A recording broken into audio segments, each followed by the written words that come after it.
Welcome to the Deconstructing Data podcast and live stream. I'm Jessie Lezak, fractional CMO at BDEX, along with BDEX's founder and CEO, David Finkelstein. Good to see you as always, David. What's new?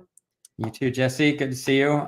You know what? I just realized I'm wearing the wrong thing today. I should have been wearing my Florida Panthers shirt because it's been a good week. Florida Panthers won the Stanley Cup, so pretty good week for us down here in South Florida. Oh, congratulations to you and them. So I guess it's a really exciting day because of that. And then also we're thrilled to welcome on Aaron Dix, founder and CEO of BettrData. I was going to say Better David, but BettrData. Let me bring him in here. Welcome to the show, Aaron. Thank you, Jesse and David, for having me. I appreciate it. For sure, Aaron. Well, we're excited to have you join us today. We're excited to get going with this conversation, but would love to have you kick us off a little bit. Tell us your story. What helped you find your passion in turning raw data into insights, and tell us a little bit about BettrData as well. Yeah, I would love to. Thanks. Assuming you don't want me to start all the way back when I was 14 years old and my mom bought me that Packard Bell computer. For those of you who know what a Packard Bell is, I'll start a little later than that to spare you. Hey, if that's what started it out, Well, it did. The passion started there for sure. But that's what got me into a career of technology, and I found my way into working as the lead of the data engineering and data operations group for a large database marketing company called Epsilon in the early 2000s. And as I worked there at Epsilon for the first 12 years of my career, and Epsilon, and that was also DoubleClick. Some of you might know it from that as well, dealing with very large amounts of data that came in from many different sources, and ultimately we were enriching it. So the topic today is near and dear to my heart. I found a place solving data engineering and data problems, bringing large amounts of data into the organization and getting it cleaned, getting it validated, getting it organized, and ultimately ready to use so that we could take actionable insights on that data for Epsilon and its customers. And then a little bit about how we got to BettrData was that when data is coming in from all of those different sources, it comes in so many different formats when you're ingesting data from all of your customers and vendors. So when we're dealing with second and third party data, it's a taxonomy that we're not familiar with and we can't control it.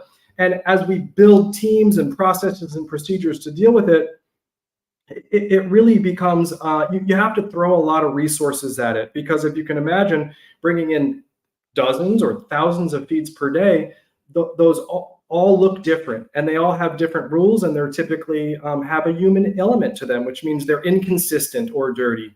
And so when we're bringing that data in, we spend a lot of time doing it. And as I did it for Epsilon for 12 years and 3 other competitors, I started to see a pattern, and I was repeating the same things over and over, building the same teams, processes, procedures, and ultimately writing the same software packages to help companies be able to do that ingestion motion, standardization, enhancement of that data in a timely, efficient manner. And so I said, hey, I'm not going to do that again. I'm going to build the software package that I always wished I had, and built BettrData. And it is a platform that allows companies to start ingesting data tomorrow, and on not for a month or a week to develop it, and definitely not for $1 million.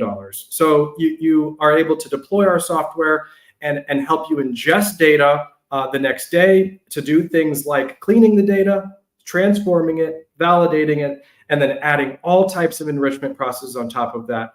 As example, as validating emails or making sure they're deliverable, turning website visitors into actionable records that you can then retarget to, as an example. That's just one of many examples that we can help people do with the platform that we offer now. That's awesome, Aaron. That's the term BettrData. Love it as a name for a company. It's something that we talk about all the time here on Deconstructing Data. Is how can companies get better data? How can they clean their data? Concentrating on data quality. All those things are things that we talk about here. So be great to dive more into this. And our first topic, jumping right into it, about turning raw data into valuable insights. Talk to us about that. Help us and help our listeners learn a little bit more about this process, about the challenges and how to overcome those challenges. There's a lot to talk about here. Absolutely, a ton. And as I dive into it, yeah, let us know. I could talk about this particular point, the whole time, but I'll hit the big rocks and we can go from there. For instance, things like cleaning the data, right? We have to understand what the data looks like, what it is, and a little bit about the taxonomy of that data in order to make sense of it, in order to understand the what we're dealing with, and more so what's not there, right? So something as simple as a missing email or a missing name. And again, while we're talking mostly marketing data here, this exists in other areas as well. But I've been very focused on marketing data for my career, and I think that's largely the focus today. So again, missing emails, or you get a site visitor, for instance, that comes to your site and you need to deal with getting the name and address, or the email, or the hems and the maids on that record. And those are some of the beginning parts that we need to do in order to just understand, hey, what are we missing? What's not there that makes this actionable for me? Another piece would be taking that data and transforming it to a usable format. Is this, if we're receiving data from 10 different vendors, is it conforming to a standard that we can take and use that data across the universe of that? So can we dedupe it? Can we remove duplicates from that data set? And then validating, right? So we transform that data, we think we understand what it is.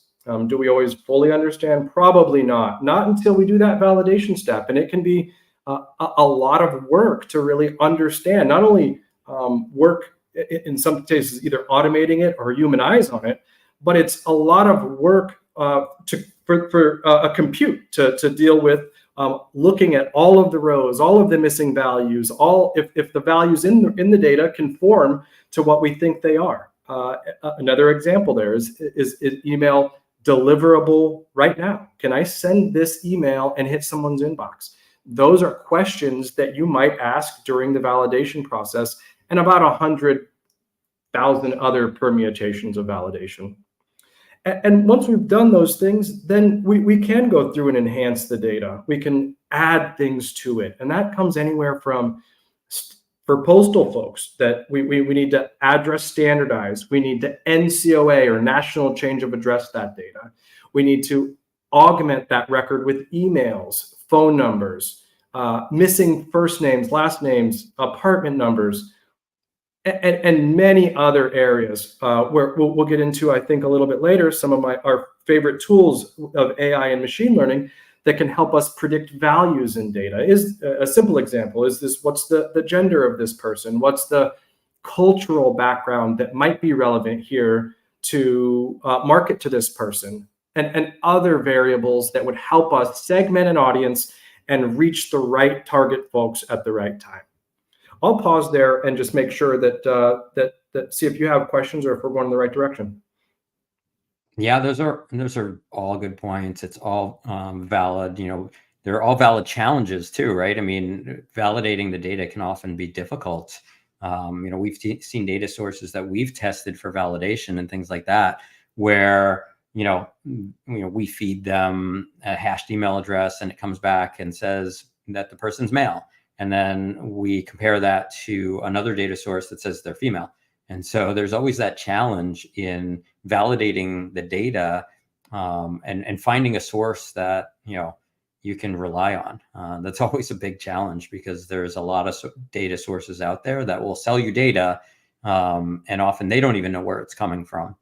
And so, we go through painstaking methods of validating data against multiple sources in order to, for our clients at least, to make sure that we're providing sort of the best, what we would call sort of a collaborative match, where we're looking at multiple different sources and looking for, those sources that are saying, that the person is male and eliminating those that, where we have 3 or 4 that are saying they're male and there's one that says they're female, and trying to eliminate that outlier. I think we should talk about just a little bit later is that exactly what you just said, crowdsourcing, being able to understand data from the landscape, not just the data that I have and not just against the one demographic data source that I have access to, but can we validate this data across 5 or 10 different data sources and come up with the best answer? And that's oftentimes the best we can do. A real quick story. When I was very young, I worked at a pawn shop, and many times people would bring diamonds in, and you would test it with the diamond tester. You'd touch it, and you'd have to give people the unfortunate news that that diamond is not real, and could be crushing at times. And data is not so different. We get folks that come in and say, "Hey, I have this data. We think it's really valuable," and we go to look at it. And there is really no way of making heads or tails of any of the data points that they have. And you have to go back to them and say, what you thought was a very valuable resource really is just not, was not put together in a coherent way. And that's a bummer to tell folks, just as if it was a fake diamond. Yeah. No, it's a great point. Everybody thinks their data is gold, right? Or diamonds in this case. Right. But we've done the same exact thing and looked at someone's data and said, where'd you get this? And are you really sure about it? Because the source doesn't look great. But we see those as opportunities because the business we're in. So absolutely, our job is to find and enable our clients to be able to improve their data sources as well. So absolutely. Similar bucket. And that sort of transitions us into our next topic, which would be, what are some of the key benefits and real world applications of data enrichment? So, you mentioned, being an opportunity to help clients. Maybe some people don't even realize they have this pain, and we need to pain inform them. But like, once they're pain informed and they know about it, what are the benefits that they could see? Yeah, I would say the big umbrella is making data actionable. I would say everything that we talk about has to come under that umbrella. I'm sure we can find some outliers there, but for the most part, what actionable means is going to be a little bit different for folks. But some of the real world examples of making things actionable, the big one is going to be typically generating revenue, whether we're doing analysis and trying to find the right segment of our correct buyers, our ICP, or we're trying to understand where we put our next franchise store, right? Like, what part of the country makes sense for me to put my store for the right buyer, the right sales. But we would, the benefits of it are ultimately getting the pieces in place, putting those blocks in place that we can look at the data in a way where we can make the most informed decisions we can. And if that's sending an email campaign, if it's understanding my site visitors, who's coming to my site, what are they purchasing elsewhere? Why didn't they purchase that from me? If it's a competitive product, really understanding those things and in a timely way are helping businesses be very successful. And being able to fill in those gaps with things like AI, machine learning, analytics and business intelligence tools, and all the, we talked about bad data, but there are very reputable companies out there like yours, like BettrData, and many, many others, of course, that can help people fill in those gaps. So where we're saying, okay, if you want to market to people appropriately, how recent have they been? How active have they been? How, and filling in those gaps for them so that we can retarget to them really appropriately in timely fashion. Mm. Let's expand on that a little more, because you mentioned AI and ML, and we have a product that uses that. We have a few tools actually we use as well. We just did an analysis on for a client that we were able to find some really interesting outcomes for them that became very actionable. And so talk to me a little bit about, where you see this going. I mean, I think that, there's so much potential in improving outcomes for marketing data going forward. So I'd love to hear what your thoughts are on that. I'm sure our listeners would love that. Yeah, absolutely. I'd love to share. I'm going to throw in just a little bit about how we use AI and machine learning at BettrData. And I don't think it's exactly answering your question, but I will go back to that and answer specifically. We have had a lot of success with AI and ML to do really, they sound like buzzwords a lot, but they really are, can be used in very efficient and practical ways. So our application of it is very utilitarian. It's hey, get this thing done so that you do less work. Make this informed decision or drive metadata so that you have one less click to make, one less input from a human, and saves you a penny here, a penny there, a dollar here, and a dollar there. And that is just a different way of data enrichment. It's metadata, but still, nonetheless, it's very important.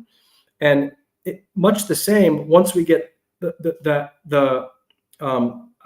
really just talking to the point where we use it, right? We use it and it's making a difference. And then there's the places where we're using it actually to enrich data, like to the actual data. So where we're using AI and machine learning to automatically come up with bins or scores or segments of data that we're not naturally seeing with traditional methods, where we're seeing companies, our customers oftentimes are doing really cool stuff with AI, where they're coming up with pockets of audiences that were new and unseen by traditional methods of scoring, for instance, to try to uncover those. Also things like predicting response, predicting missing values in data, assuming insights that might not otherwise be there. There's some really cool stuff that companies are doing to enhance data with those tools. And I do really think it's exciting stuff. Yeah, it really is. I mean, one of the things that we're doing is building audiences with an ML tool that we built, and actually, it's analyzing data, analyzing first party data, understanding and looking for those common elements between your existing customers, maybe customers that bought a specific product. And finding insights that normally people wouldn't think of. When they build their ICP, they're looking at specific demographics, but they're not digging into, like, our platform's looking at about 3,000 different data segments tied to those consumers. And so it's a lot different than just looking at your basic demographics and building an ICP. And we're finding that the tool is helping us build very targeted audiences at scale. And generating, improved return on ad spend for our clients. So it's really been pretty incredible. Yeah, very cool stuff. Would really love to even dive in on that someday and really learn more about how you're doing that. Yeah, you and I can dig into that maybe offline sometime for sure. Definitely. Would love to. Absolutely. Well, before we transition into our third topic, any more on, AI? We were just talking about AI and machine learning, which I know we could probably spend a full hour on. Mhm.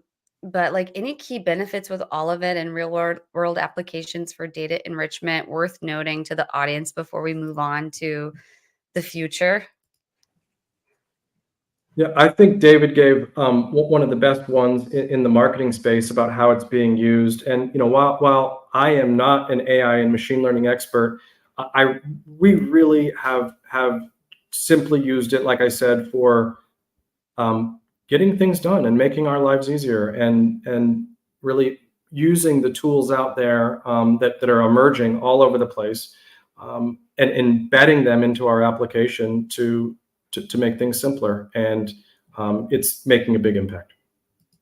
Yeah, and that's a key point. I think that we try to enforce on our listeners is that, using AI, we're not using AI to replace people. We're using it to improve processes, and improving processes is essentially improving ROI for companies or businesses of all types. So to your point, anytime you can use it to improve, your basic operations, your processes, the procedures, your daily lives, you're saving time and you're improving profits that way.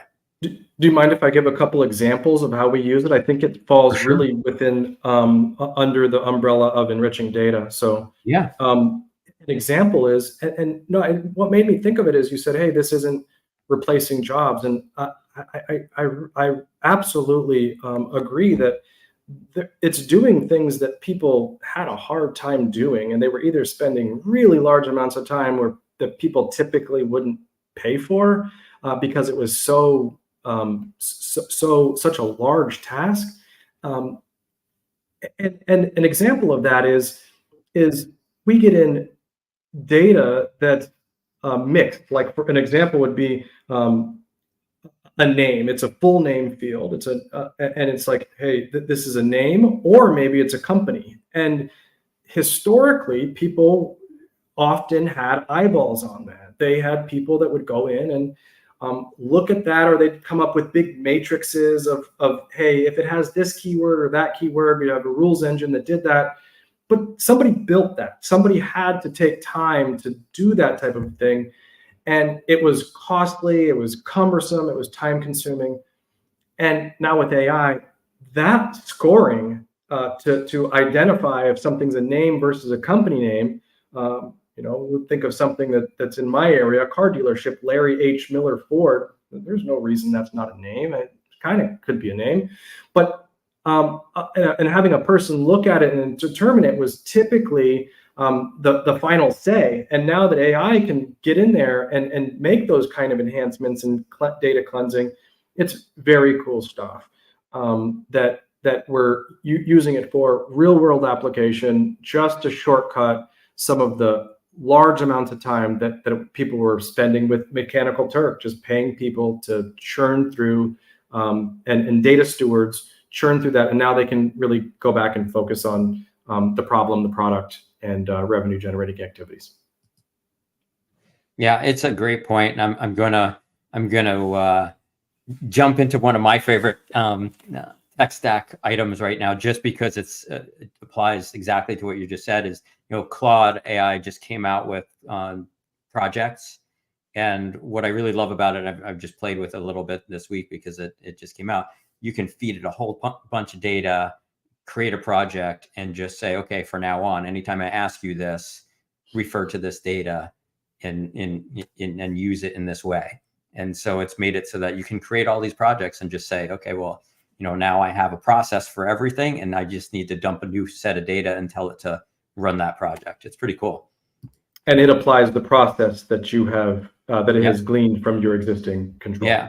Yeah. So it's made it so easy to do exactly what you just described. Love it. Yeah. It's pretty great. I love that. And we haven't used that at BettrData, but can you say the name for me and any listeners that didn't write that down? Yeah, it's Claude AI. Yep. CLAUD. Yeah, by a company called Perplexity. I've used a bunch of different AIs, and that one I was using because it was giving me some. I used it for a few projects, and I was impressed at what it was doing. But now they just came out with this projects thing, and it just, for $20 a month, you literally can just go in and just create a project based on a very, specific data analysis that you want to do. And then you can just tell it, okay, for now on, every time I give you a new file, run that process, and you never have to, you're basically training it to do a project. And then, you can have as many projects as you want, and then just use them whenever you need to. You don't have to retrain it. And that's where that's a great example of where it's AI is just affecting us in making us more efficient and letting us go on to the next thing that we need to be doing. And absolutely. Yeah. Side note, I used it to do a stock analysis for me, and it did an amazing job. That's awesome. I love that. Yeah. It's such an exciting time. I mean, like just since ChatGPT has come out, it's just even more exciting. Like we all knew AI was already around. Businesses were using BDEX had AI before ChatGPT, long before. But even now, just with the proliferation of all these tools hitting the ground, it's just so interesting to see the creativity out there. Yeah. And speaking of that, navigating the future, could we talk a little bit and pick your brain a little bit about this, Aaron, overcoming challenges and exploring trends in data enrichment as we do prepare for the future? Love it. I think if I had to talk about the future, it's about, I think we'll talk about tech stack later, and hopefully that wasn't a surprise, but the AI and data has to contribute here. And the emergence of large distributed systems and being able to process large amounts of data in short periods of time, reasonable amounts of time. And the costs of doing that, like sometimes we feel like our cloud costs are expensive, but really in the grand scheme of things, we're doing things that we couldn't very easily do 20 years ago. People were building these solutions out manually at very high costs to process that level of data. And now we can do it. And anybody can do it. Anybody with a credit card and the willingness to spend a little bit of money can go out and process even publicly available data sets to bring data together. We talked a little bit about that social, being able to share data and socially validate data. And I think those things are coming together at a place where they will allow us to look at data in new ways. It will be the democratization of data and bringing it to more people is getting into our hands because of these tools, because of distributed processing, because of the reasonable cost of it, because of AI, and the increasing availability and use of AI, all coming together in a place where I think we're just going to continue to have to sort through the large amounts of data, but also be able to do it and be able to make better insights. That's my high level where we're going with the future. Yeah, it's so true. I mean, I'll give you some crazy numbers. So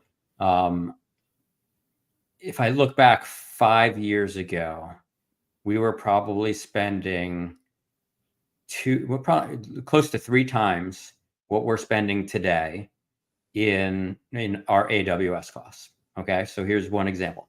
In the past 5 years, we've reduced our monthly expenses with AWS by that much. Okay, it's costing that much less. But in the past 10 years, and I could go and look at 5, but we are probably processing 100 times as much data. Yeah. So like we're processing 100 times as much data and we're spending a third in data costs, in data processing costs. So just think about what that means 5 years from now, with everything that we'll be doing. I mean, 100 times as much data. I mean, I'm talking about trillions of data sets that we're processing a month, and it's costing us a third of what it cost just 5 years ago. It's crazy.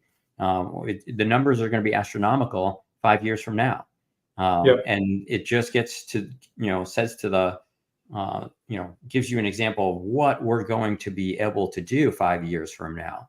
Because 5 years from now, we'll probably be able to process 100 times more data and it'll cost even less. I mean, we're talking about that kind of computation will probably be happening just with the average person, not a big company. The average person will be able to do that kind of computation and it probably won't cost them much to do it. And tell us things that we probably aren't thinking about today.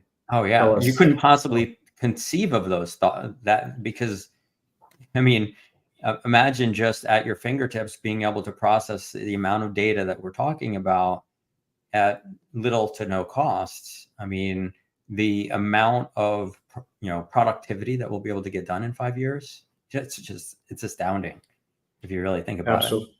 Absolutely. And things that 10 years ago were reserved for those that had large marketing budgets. Oh yeah. People are able to do that. Everyone's able to do that now, probably expected to do those things on day one, right? Like tracking their visitors and retargeting them tomorrow, today, right? Putting a postcard in the mail that said, hey, you abandoned your web cart. Maybe you want my catalog. I mean, amazing stuff that is out there that really is available to everybody now. So if this is the type of stuff you both think individuals will be able to do, like what are businesses going to be doing in the future? Yeah, well, that's the crazy thing. I mean, we've talked about that a little bit in the past on here, just my thoughts about how AI will drive advertising and marketing to in a way that you can't even conceive today, because, all of the things that we're doing that, we are sort of getting on our computers and processing data and saying, okay, what if we analyze it like this? Or what if we analyze it like that? We won't have to do, because AI will be programmed to do it for us, and it'll be instant. And so you'll be online, and the advertising systems will already know what they should be targeting you with. And so it won't be necessary for somebody to program it and say, okay, let's look at last week's data and try to figure out how we should retarget this week. It's just going to happen. Yeah. I want to add on the business side of things, and this is another, I think this is an enhancement of data. It's not the traditional way that we always think about, but we have AI that's analyzing all of our sales calls and telling us the likelihood and the feedback of the call. Was it, what was the tone? Did we think that, we responded in a way that was conducive to moving to the next steps? And those kinds of analysis is amazing as well. I mean, that's data, it's enhancements, it's AI, ML, it's high-speed processing. It's all mixed into one thing that's going to change the way we do things as well. It's awesome. It's going to make life easier. It'll be interesting to see the challenges that come from it, though, which was the other part. Like, what do you think the new challenges will be that we haven't uncovered yet? Yeah, I'm glad you brought that up, and it was something that I was thinking that I missed in this conversation, and it'd be really a miss if I didn't bring it up. We've talked about a lot of the benefits, and I don't want this to sound not like a benefit. I think it's good in a lot of ways. I think it's absolutely good and necessary, and that's security, privacy, and compliance, and how that's going to play a role in the evolution of enhancing data. What data can you have? What data can you mix together? Those type of things. How did you track, the different, I saw new rules and laws are coming out all the time by state, and they're different. And those are all things that we're really, as marketers, digital marketers, et cetera, will have to really pay attention to how we are using data and being good stewards of those laws, even though they're different across the country. And so I think that falls really well under that real world applications, or the future rather and the trends. Right, the trend is that there's going to be more compliance and more privacy needs, and we will have to find ways to safely navigate that. Yeah, it's a great point. So we don't know what the government could do. It's the unknown. So, what would you say, David? Anything we haven't mentioned about challenges? yeah, no, that's a great challenge. I mean, it's true. It's ongoing. I think that AI will help that in many ways. I think that, the biggest, challenge we have is that there's, become all of these different restrictions on data privacy and what you can and cannot do and where you can and can't do it. But I think that as we move forward and advertising and marketing is driven more by AI, it'll actually get easier, because I think that, we're still in a position right now where the industry is trying to figure out, what does an anonymous identifier really look like, right? That's a challenge that still hasn't fully been resolved. But I think that as that gets resolved and AI is able to target based on some unique, individualized, anonymized identifier, I think that all of what we're talking about gets improved, and it's just bound to happen. It's just part of the future. It's just hasn't been resolved yet. Yeah, but it will. I think it will. it'll be interesting to see how that all comes together. But speaking of interesting, I'm curious to hear, Aaron, what are some of your favorite tools in your tech stack? In our tech stack, we are pretty big fans of Spark. We're a Spark and Databricks users, so we do like the framework. It's not cutting edge, but it's pretty established for large distributed processing and compute, and we think it's flexible. That's a big one in our tech stack.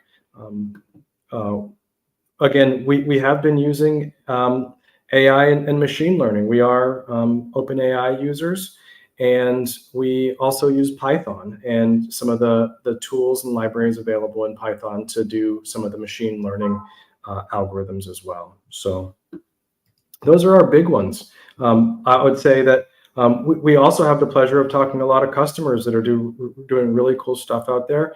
And I think that, Snowflake deserves a mention, when it comes to data sharing and enhancement. It is a database. It's a distributed database that allows people to share data in new ways. That really was a positive new way to be able to share data across the ecosystem.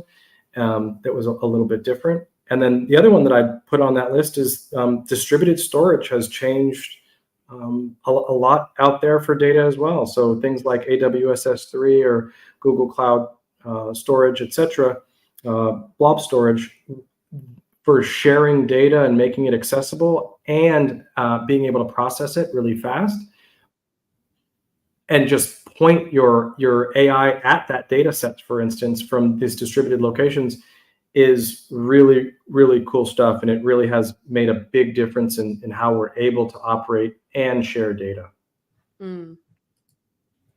Yes, I know. Yeah, good stuff. We've heard Snowflake definitely before. And we did an announcement, a while back that we're partners with Snowflake. So definitely familiar with them. But those are some great tools. So thanks for mentioning those, Aaron. I'd love to. You have 1 minute to share any ones that come up on your past calls that are really big that are worth another mention. Ooh, Yeah. so many. What are some of the common ones we hear? I mean, the common ones just for productivity day to day. I mean, Slack is one that we hear all Slack, the time. HubSpot. And we use it as well, Yeah. obviously, HubSpot as well. We're heavy. Yeah, we use both of those. That's great. Yeah, for sure. I think those are probably two of the most popular ones that we hear all the time. Yeah, Yeah. those are the big Great. ones. Love it. Thank you. And then sometimes, it's even just like your phone. I can't remember who it was who was like, my phone is my favorite tool in my tech stack. Yeah, it's just a good. If you had to pick something that changed the way we do things, the phone would have to be up there. Exactly. Yeah. Well, in closing, Aaron, would you like to tell listeners how they could find you if they wanted to reach out after the show? Absolutely. I'd love that. I am on LinkedIn and so is BettrData. So we can be found there at Aaron-Dix on LinkedIn or BettrData.io, BETTR data.io, both on LinkedIn or the same as the website. And so we'd love to hear from you if you have data challenges we can help with or advise or support, or you just want to meet for coffee if you happen to be in the, can I say the location? Can I say where I'm at? For sure. Yeah. In the Denver area. We are in the Denver, and we have some folks in Florida as well. So if you're in either one of those areas and you're up for a good old-fashioned in-person meeting, we'd love to hear from you. That's awesome. Well, thank you so much for sharing. Yeah, My pleasure. absolutely. Thank you both for having me on the show. Jesse and David, thank you so much. It was wonderful experience in meeting you both. Yeah, likewise. We really appreciate you joining us today. It's been a great conversation. We should definitely connect offline. I'll throw you an email, and I'll let Jesse close us out.